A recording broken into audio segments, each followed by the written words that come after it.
Queremos continuar con algo importante y es la Tanakh. Pastor Iván. ¿Qué es la Tanakh? Buena pregunta. Bueno, habríamos hablado que cada religión, por decirlo así, tiene su libro sagrado, ¿no? De hecho, uno de los conceptos de religión, religare, significa unirse, atarse, volverse a Dios en el latín, religare, traducido al castellano. Y de acuerdo al diccionario también, para que haya una religión tiene que haber una revelación. Y digámoslo así, o sea, la revelación de Dios para el pueblo judío es lo que se conoce como la Tanakh. ¿Qué es la Tanakh? En el judaísmo sencillamente es la palabra de Dios que contiene los 39 libros del Antiguo Testamento. Lo que para nosotros es Antiguo Testamento, para ellos es la Tanakh. ¿Por qué la Tanakh? Porque la Tanakh es una palabra que está formada con la T de Torah, que significa instrucción, enseñanza, en los cuales se encuentran los 613 mandamientos que el Señor Dios dio para Israel. También con la N de Nebihim, que significan los profetas. Recordemos que en la Biblia tenemos lo que se llama la clasificación de los profetas mayores, los profetas menores. ¿Por qué se los clasifica como profetas mayores o menores? No porque de pronto un profeta valga más o de pronto dio un mensaje mejor que los otros profetas. No, sencillamente por la cantidad del texto, Pastor Ever. Entonces, cuando hablamos de los profetas mayores, de pronto Isaías, Jeremías, Ezequiel, Daniel, es porque tienen más texto, más capítulos que los profetas menores. Y la K de Ketubín, que son los escritos, en gran parte lo que nosotros llamamos los libros poéticos, entre ellos los Salmos, que es el libro más leído de la cristiandad a través de todos los tiempos, el libro de los Salmos. Entonces la palabra Tanakh proviene, esta palabra, de Torah, de Nebihim y de Ketubín.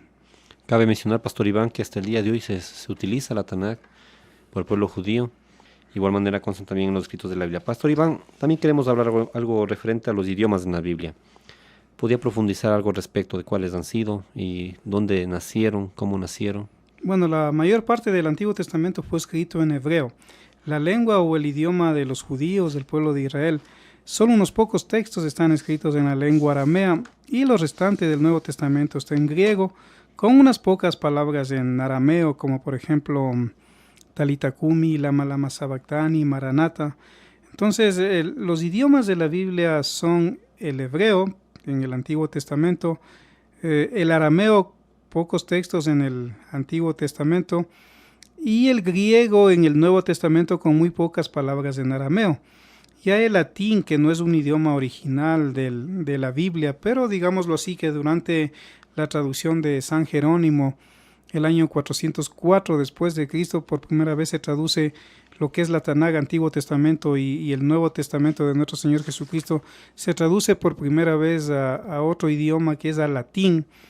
Ahí aparece lo que se llama la Vulgata Latina, que fue la Biblia que se utilizó en la cristiandad de aquella época, porque el Imperio Romano era el que gobernaba el mundo, y durante la Edad Media hasta la Edad de la Reforma, donde aparece Martín Lutero, que comienza a traducir la Biblia al alemán, William Tyndale, que traduce el Nuevo Testamento al inglés, Casiodoro de Reina con su famosa traducción de la Biblia del Oso en 1569, que traduce la Biblia, por primera vez la Biblia completa, al castellano. Entonces, el latín es un idioma que aparece recién con San Jerónimo en la versión del año 404, la Vulgata Latina, y que fue la que conoció la cristiandad durante la Edad Media hasta la era de la Reforma. Sin embargo, también, pastor, es bueno aclarar y mencionar que nosotros lo que tenemos son versiones de diferentes fuentes. Nuestras versiones beben de diferentes fuentes. Solo del Nuevo Testamento sabemos que hay aproximadamente 5,000 fuentes escritas, la mayoría en griego, de las cuales beben nuestras versiones. Entonces, los idiomas de la Biblia: el hebreo, el arameo y el griego. Hablando un poquito de lo que es la lengua hebrea. La lengua hebrea, sin lugar a dudas, es una lengua semítica. ¿Por qué llamamos semítica? Porque uno de los hijos de Noé, Sem, justamente es el que pobló el oriente y en las tierras bíblicas, y muchas lenguas como el hebreo, el arameo son lenguas semíticas porque provienen de Sem. Entonces el hebreo para el judío es una lengua muy hermosa, muy rica, es un sello distintivo de la nacionalidad, del pensamiento, de la mentalidad. Tiene síntesis armónica en la historia del pueblo de Israel, de la misión de Israel en la historia, y obviamente de la influencia espiritual en la vida diaria del pueblo de Israel y también para el mensaje que tenían que llevar ellos a la humanidad. Entonces, el idioma hebreo es el idioma de la Tanaj o el Antiguo Testamento en su mayoría. Me gustaría mencionar, pastor, lo que dijo Herder, uno de los grandes escritores que ha entendido mucho sobre la poesía hebrea. Él calificó al hebreo como la lengua más poética del mundo. Imagínense lo que dijo. Es la lengua más poética del mundo. Es una lengua muy rica en sentidos, en circunstancias que la hacen difícilmente traducible. Es un idioma bello, armonioso, de noble sencillez, más expresivo para Herder que el mismo griego y más conciso que el latín y que ningún otro idioma, ¿no? Por eso es que decía Herder, con razón los judíos y los cristianos le llaman la lengua santa o el idioma santo al hebreo. Entonces, cuando vemos un poquito la historia del lenguaje hebreo, es una lengua obviamente que proviene de Sem, de los semitas. En el capítulo 10 del Génesis se habla bastante un poco de la procedencia de los idiomas y probablemente puede ser también una derivación del cananeo, ¿no? Pastor Iván, perdón que le corte, y viene de repente a la mente algo interesante, y es que Pablo y Jesús, el momento que hablaban en arameo en el templo, toda la gente mantenía silencio, guardaba silencio. Obviamente era un idioma santo. Bueno, sí, de hecho en los tiempos Sagrado. de Cristo, muy bien usted lo menciona, pastor, sabemos que ya se hablaba el idioma griego, porque Alejandro Magno, aproximadamente el año 300, 280 antes de Cristo, ya conquistó todo el mundo conocido de la época, Alejandro Magno, el griego, y él impuso como el idioma oficial de los territorios conquistados que se hable el griego. Entonces, el lugar que era conquistado por Alejandro Magno, Alejandro el Grande, el más grande conquistador que ha habido en la historia, él llevaba profesores de su idioma para que enseñen a esas nuevas culturas conquistadas a hablar el griego, ¿no? Y en cuanto a su pregunta, de hecho, entre los judíos, el día sábado, que es el día sagrado para adorar a Dios, el Shabbat, el día sábado, el séptimo día de la semana en el calendario judío, ellos adoraban a Dios, ellos adoraban justamente a Dios y leían la Torá o lo que es el Pentateuco, Génesis, Éxodo, Levítico, Números, Deuteronomio, se lo leía en el idioma hebreo, el idioma santo de Israel, porque en ese idioma fue escrito la palabra de Dios. Y Jesucristo justamente entró y leyó un texto de Isaías en la sinagoga. Así que entre el pueblo de Israel en los tiempos de Cristo había mucho respeto por el idioma hebreo. Aunque ya se hablaba el griego, los romanos también hablaban el latín, los soldados romanos. Y por supuesto el idioma común de la gente israelita de la época era el arameo. A veces muchos pueden tener la equivocación de que Jesús hablaba en la vida diaria el hebreo con sus apóstoles, con su familia.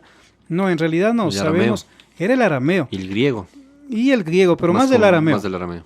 Pero el hebreo era una lengua que exclusivamente se leía para los textos sagrados del día sábado, donde el pueblo se reunía para adorar a Yahweh, al Dios de Israel. Pastor Iván, quisiera leer dos pasajes y amada audiencia también. El primer pasaje es en Génesis 1:1 y dice: en el principio creó Dios los cielos y la tierra. Y quisiera buscar también en primera de Juan 1:1 y dice: en el principio era el verbo y el verbo era con Dios y el verbo era Dios.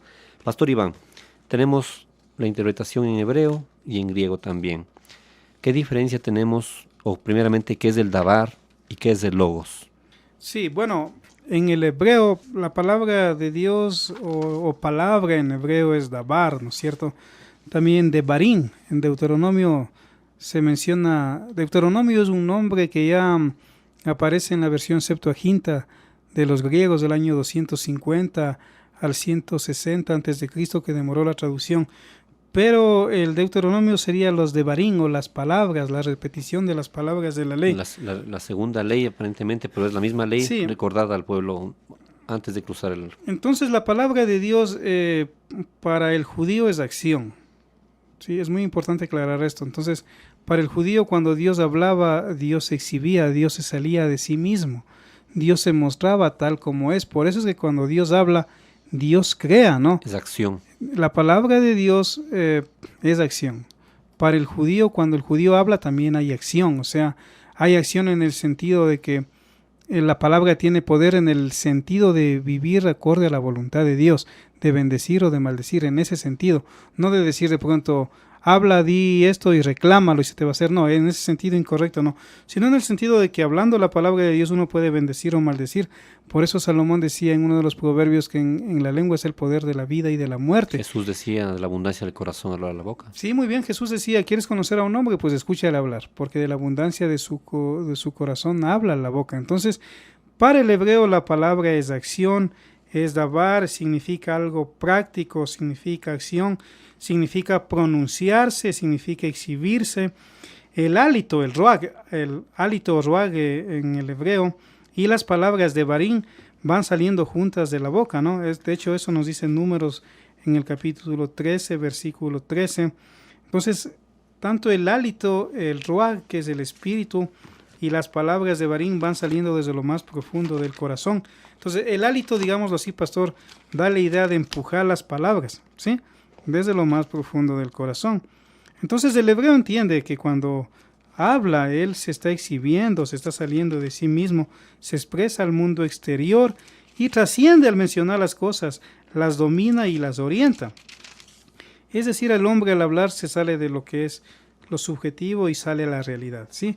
Por lo tanto, con las palabras el hombre está jugando un papel muy importante en el mundo, ¿sí? La palabra toma sentido de acto, qué increíble, la palabra toma sentido de acto. Qué importante, Pastor Iván, lo que usted dice, porque también la palabra está reflejada también en nosotros hacia Dios cuando Dios hagas promesa, no tardes en cumplirla. También Dios espera eso de nosotros. Sí, también dice tú sí sea sí, tú no sea no. Es justamente porque cuando uno ya estudia el idioma original, uno se está exhibiendo, se está mostrando tal como es. Cuando alguien grita, por ejemplo, o cuando alguien esté enojado, usted va a notar las palabras que dice, no son de bendición, son de maldición. Entonces, el hombre debe tener dominio propio. Ahora comparando un poquito con el griego, ¿no? Sí, para el judío la palabra de Dios es acción, es exhibirse. En cambio, para el griego el logos es discurso, tiene otro sentido un poquito diferente. Para el judío es acción, para el griego es pensamiento. Más pensamiento. Es filosofía, es idealista, es estática. Para ellos los dioses, para los griegos los dioses crearon las cosas y son solamente espectadores del escenario del mundo. Pero el logos también es el verbo, pastor. Bueno, obviamente Juan en su evangelio, en Juan 1.1, dice que en el principio era el verbo, o el dabar, pongámoslo así también en el hebreo. Y este dabar o este logos se hizo carne, refiriéndose a Jesucristo, y vino y habitó entre nosotros. Y este dabar, este logos, estaba en el principio con Dios, y este logos era Dios. Entonces, Pastor Iván, al hablar de Génesis 1.1 y Juan 1.1, Juan en este caso ratifica que en Génesis 1.1 ese dabar era la palabra, era la acción, y esa acción es Cristo. Claro, por eso es que crea las cosas, pues. Dios crea las cosas en Cristo. El verbo, el logos, que es Cristo, comienza a hablar y comienza a crear el Señor todo lo que existe, ¿no? Entonces, para nuestros amigos que nos escuchan, la palabra de Dios para el hebreo es acción. O sea, cuando una persona habla, se está exhibiendo, está trascendiendo en este mundo. En cambio, para el griego, de pronto, que es de donde hemos heredado más los occidentales, nuestra forma de pensar, es más discurso, es filosofía. Entonces, es una forma de hablar, de pensar, de describir las cosas, ¿no? Entonces, hay que entender esto. En cambio, para el hebreo es algo realista, algo dinámico, algo de la vida misma. Así que diferenciando un poquito esto en cuanto a las palabras, a las de Barín, ¿sí? Las palabras de Dios. Ahora podemos también mencionar que incluso en los Salmos la palabra de Dios nos dice que Dios crea con el aliento de su boca, ¿sí? Por eso es que para el judío la palabra de Dios es Emed. ¿Qué significa Emed para los que nos escuchan? Verdad. Para el judío la palabra de Dios es Emed, es verdad. Por eso Cristo es el amén de Dios en su acción. En todo lo que Dios ha hecho, Cristo está ahí presente, Cristo está actuando y Cristo es el amén de Dios. Y algo también interesante que de pronto vale decirlo, muchas veces en el pueblo cristiano se utiliza mal la palabra amén.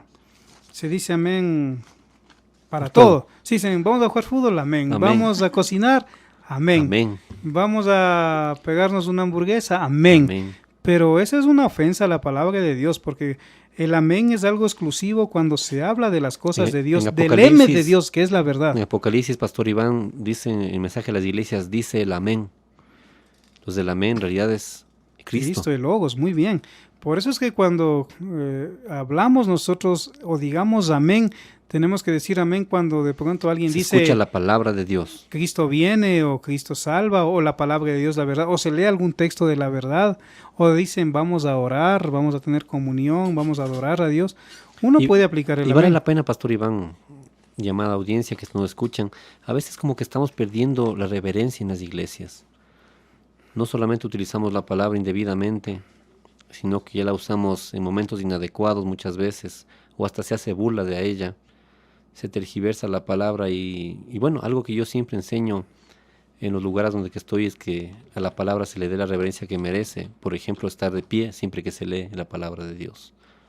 Bueno, de hecho hay evidencia histórica tanto en el libro de Esdras y de Nehemías, donde se dice que cuando ellos encontraron la Torá, el libro de la ley, el pueblo escuchó desde la madrugada hasta el mediodía, a pesar de que hubo lluvia de pie, Y lloraban. lo que Esdras iba leyendo de la Torá o la instrucción del Señor que les había dado a Israel, y lloraban.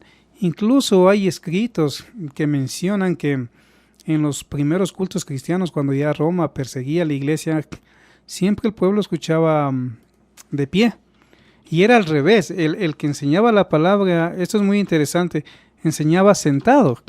Incluso en el latín cátedra significa silla, ¿no? Entonces cuando dicen él está dando la cátedra o es catedrático, es porque en el mundo antiguo el maestro, el profesor enseñaba sentado en la silla. En el caso de Pastor, me recuerdo de Gamaliel, dice la palabra que Pablo fue educado a los pies de Gamaliel. Gamaliel en este caso estaba sentado y Pablo estaba en el suelo. Exactamente, esa sería una buena interpretación. Entonces, pastor, para terminar un poco con el hebreo, ¿no? Hay que entender que la lengua hebrea es el idioma del pueblo de Israel. En Génesis 12 es donde Dios llama a Abraham y la Biblia menciona por primera vez que a Abraham se le llamó el hebreo, ¿sí? Ahora, ¿por qué el hebreo? ¿De dónde viene esta palabrita? Porque se ha discutido mucho sobre el origen del nombre hebreo. Algunos aluden y dicen que de pronto es de Eber, ascendiente de Abraham, y por lo tanto el nombre de hebreos viene de Eber. Otros dicen de pronto de un lugar geográfico llamado Hebrón. Pero sabemos a ciencia cierta que el nombre hebreo significa los caminantes del otro lado del río. Los que están al otro lado. O el que cruza el río sería también una traducción en castellano, porque sabemos que cuando Dios llama a Abraham y le dice, haré de ti una gran nación, una gran tierra y serán benditos las naciones de la tierra, entonces sabemos que Abraham cruza el río Éufrates, ¿sí? Y por eso les apodaron los caminantes del otro lado del río, ¿no? Por ahí viene el nombre hebreo, o los hebreos, como se les apodaba también en Egipto a los descendientes de Abraham. Y también es bueno entender algo y vale la aclaración. Ya en el pueblo, en la Biblia se dejó de mencionar, a raíz de que se forma el pueblo de Israel, se deja de mencionar el nombre hebreos. ¿Sí? Que me parece muy interesante explicar también eso. A raíz de que Israel aparece ya como Estado. Como Estado, por supuesto. Deja de existir el apodo de los hebreos y todo lo demás.